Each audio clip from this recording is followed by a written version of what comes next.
রাসূল সাল্লাল্লাহু আলাইহি ওয়াসাল্লাম বলেছেন, যে ব্যক্তি কোনো জালিমের শক্তি বৃদ্ধির উদ্দেশ্যে তার সঙ্গে চলে, তাকে সাপোর্ট করে, অথচ সে জানে যে ওই ব্যক্তি জালিম, তখন সে ইসলাম থেকে বের হয়ে গেল। মেশকাত শরীফ 4908। অনেক গুরুত্বপূর্ণ একটা হাদিস। আসসালামু আলাইকুম আমার প্রিয় আপু ভাইয়ারা, আপনারা সবাই কেমন আছেন? আশা করছি আল্লাহ তাআলার অশেষ মেহেরবানিতে আপনারা সবাই ভালো আছেন। আমরাও আলহামদুলিল্লাহ আল্লাহ তাআলার অশেষ মেহেরবানিতে ভালো আছি। তো নতুন আরেকটি ভিডিও নিয়ে আপনাদের মাঝে চলে এলাম। আর আজকের ভিডিওটা সকাল থেকেই শুরু করেছি। আর আজকে সকালের নাস্তায় আমি পায়েস রান্না করেছি।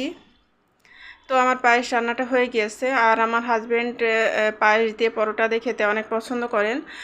তো সেটা চিন্তা করে আজকে সকালবেলা পায়েসটা রান্না করে নিলাম আর পরোটা বানিয়ে নিয়েছি, আর সেই সাথে ডিম পোস্ট করে নিয়েছি। তো পায়েসটা রান্না করাটা আমার কাছে অনেক বেশি সহজ লাগে, তো তার জন্য এই নাস্তাটা আর কি তৈরি করে ফেললাম ঝটপট করে। তো এখন এই যে আমার হাজব্যান্ডকে নাস্তাটা দিয়ে দিব, তারপর আমিও নাস্তা করে নিব। তো আমার প্রিয় আপু ভাইয়ারা, যারা আমার ভিডিওটি দেখা শুরু করেছেন তারা দয়া করে প্লিজ আমার ভিডিওতে একটা লাইক দিয়ে আমার ভিডিওটি কন্টিনিউ করুন প্লিজ। তো এখানে এই তো আমার হাজব্যান্ডকে আমি নাস্তাটা দিয়ে দিয়েছি, তারপরে আমি নিজেও নাস্তা করে নিয়েছি। আর আজকে চা খাওয়াটা শেয়ার করলাম না।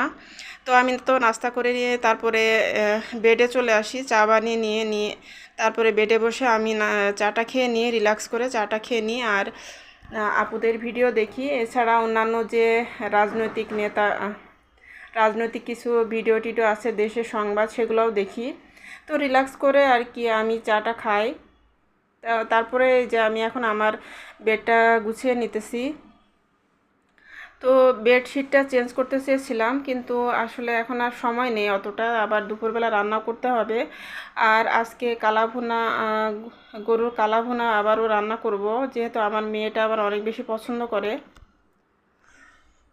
তো আমার মেয়েটা আবার ওই যে মাংসের যে ঝোল ঝোল করে যে মাংসটা রান্না করা হয় সেটা আবার একদমই পছন্দ করে না, আমার ছোট মেয়েটা। তো ওর জন্যই আর কি মূলত কালাভুনাটা রান্না করা হয়। তো আমার হাজব্যান্ডও বলেন যে কালাভুনাটা যেহেতু ও পছন্দ করে, তো ওটাই রান্না করে দিবা। তো সেটা চিন্তা করেই কালাভুনাটা রান্না করব আজকেও আবার।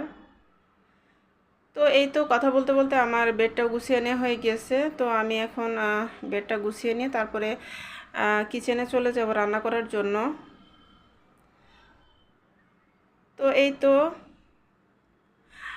আর যারা নতুন ভাইয়া আপুরা আছেন আমার চ্যানেলটি ভিজিট করছেন, তারা প্লিজ আমার ভিডিওটি যদি আপনাদের কাছে ভালো লাগে তাহলে আমার চ্যানেলটি সাবস্ক্রাইব করে আমার চ্যানেলের সাথে থেকে যেতে পারেন আমার বন্ধু হয়ে প্লিজ।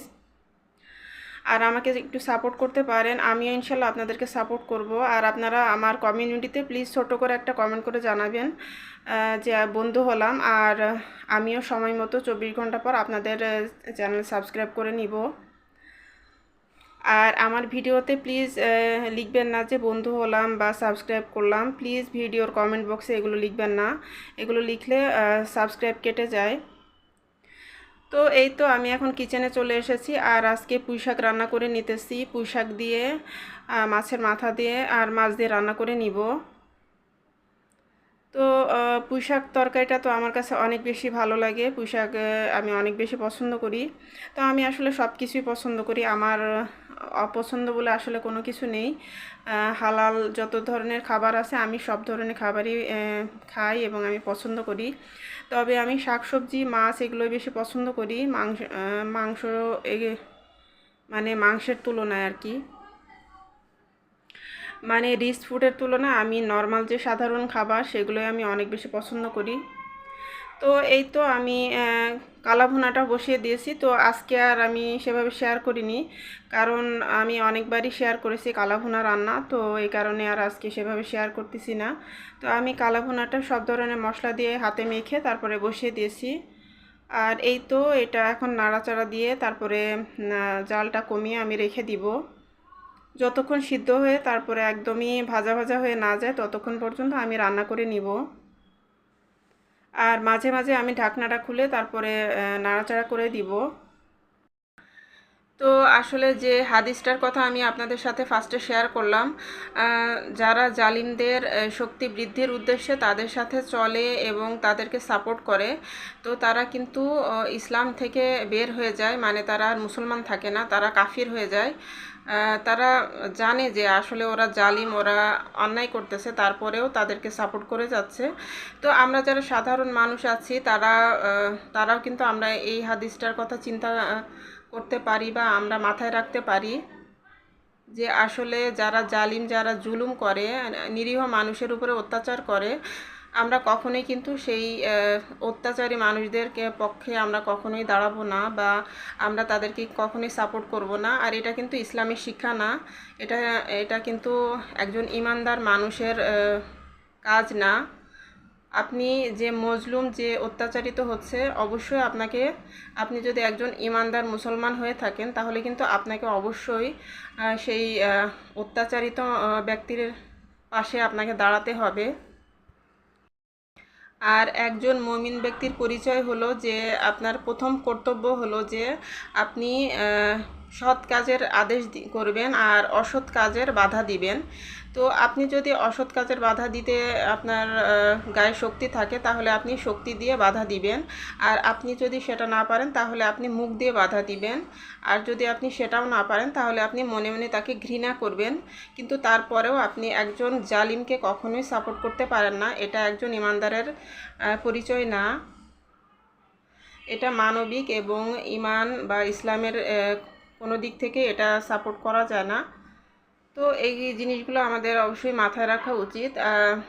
যারা জালিম, যারা মানুষের উপরে অত্যাচার করে, নিরীহ মানুষদেরকে নির্মমভাবে হত্যা করে, তাদেরকে কখনোই সাপোর্ট করা উচিত না।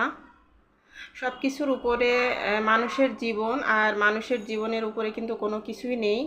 আর পবিত্র কোরআনে আল্লাহ তাআলা বলেছেন যে যে ব্যক্তি একজন মানুষকে হত্যা করলো, নিরপরাধ মানুষকে হত্যা করলো, সে যেন পুরো মানব জাতিকেই হত্যা করলো।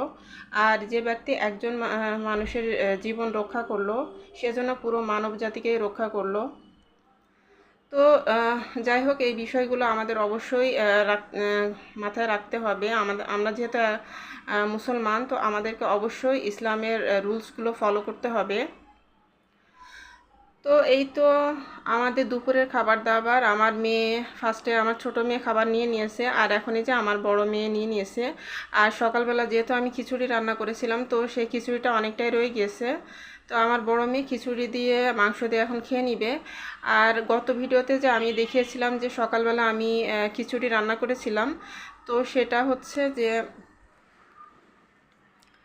তো সেই অংশটার পরের দুপুরের অংশটা আজকে আর কি আমি শেয়ার করতেছি। আমি খুব সহজ এবং সিম্পলভাবে সবসময় কালাভুনা রান্না করে থাকি। তো আমার বাসার সবাই মাশাআল্লাহ অনেক পছন্দ করে থাকে, তো এই জন্য মাঝে মাঝেই করা হয়। তো আজকের কালাভুনাটাও নাকি বেশ মজা হয়েছে, সবাই যেটা বললো আর কি, আমার পরিবারের সবাই। তো এই তো এখন এই যে আমি সন্ধ্যার পরে আমার হাজব্যান্ড কিছু বাজার নিয়ে এসেছেন, এখানে তাল এনেছেন দুইটা। তো এই তাল দুইটা দুই ধরনের তাল, একটা লাল আর একটা হচ্ছে কালো, মানে নিচের অংশটা আর কি। তো দুইটা দুই ধরনের। আর এখানে যে পুঁই শাক আর কলমি শাক এনেছেন, আর এখানে কলা এনেছেন। তো এই তো আমি এখন বাজারগুলো সব কিছু গুছিয়ে নিতেছি, আর কলাটাও আমি জায়গা মতো এখন রেখে দিলাম।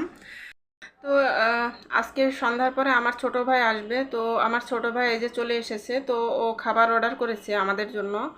তো এই তো আমার ছোট ভাই এখন খাবার নিয়ে এসেছে, আর এনে তারপরে বক্স খুলে বের করে আর কি বের করে রাখতেছে টেবিলে।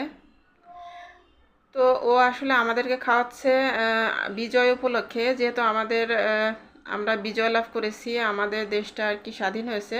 তো সেই উপলক্ষে কিন্তু আমার ছোট ভাই আমাদেরকে আজকে ট্রিট দিতেছে। তো ও চিকেন ফ্রাই এনেছে এক বক্স। তো এগুলোই এখন বাচ্চারা যেহেতু অনেকটা পছন্দ করে চিকেন ফ্রাই, তো সেটাই ও অর্ডার করেছে। তো সেটাই আমরা এখন সবাই মিলে খেয়ে নিব। তো এটা দিয়ে আমরা এখন নাস্তাটা করে নিব। তো এই তো এখানে চিকেন ফ্রাই আছে এক বক্স, আর কিছু সস দিয়েছে। আর এর সাথে আরও কিছু দেওয়ার কথা ছিল, কিন্তু সেগুলো আর দেয়নি। পরে বক্স খোলার পরে দেখা গেল যে সেগুলো আর কি দেয়নি। তো ও ফোন করতে চেয়েছিল, তো আসলে অনেক বেশি ঝামেলা হতেছিল, কাস্টমার কেয়ারে ফোন করে তারপর ওদের কাছে কমপ্লেন করতে হবে। তো এই সমস্ত কারণে আর কি আর ফোন করা হয়নি। পরে আমি বললাম যে যাই হোক, যা দিয়েছে তাতেই হবে। তো পরে আর ফোন করা হয়নি। তো এই তো এখন এই যে ওরা খেয়ে নিয়েছে, তো আমি এখন আর আমার ছেলেও খাবে। তো এই তো আমরা এখন প্লেটে করে নিয়ে নিলাম, নিয়ে তারপরে আমরা এখন খেয়ে নিব। তো আমার ছোট ভাইটা পাশে থাকে, এই কারণে অনেক বেশি ভালো লাগে। আর আমার তো আব্বা আম্মা তো গ্রামে থাকেন, আব্বা আম্মা তো সহজে আসতে পারে না, তো আমার ভাইটাই আসে। তো আমিও কিছু ভালো মন্দ রান্না করলে ওকে বলি, ও এসে খেয়ে যায়। আর এমনিও ও দু একদিন পর পরই চলে আসে। তো এই তো আমরা সবাই মিলে মজা করে খেয়ে নিলাম। তো আমার ছোট ভাই ও চলে গিয়েছে। আর এখানে যে রাতের বেলা আমি পুঁটি মাছ ভাজা করে নিতেছি, আর কালা ভুনাটাও গরম করে নিতেছি। তো এই তো আজকের মতো এতটুকুনি ছিল আমার ভিডিওতে। আপনারা সবাই ভালো থাকুন, সুস্থ থাকুন। তো সবাই নিরাপদে থাকুন এই কামনা করে আজকের মতো বিদায়। আল্লাহ হাফেজ, আসসালামু আলাইকুম।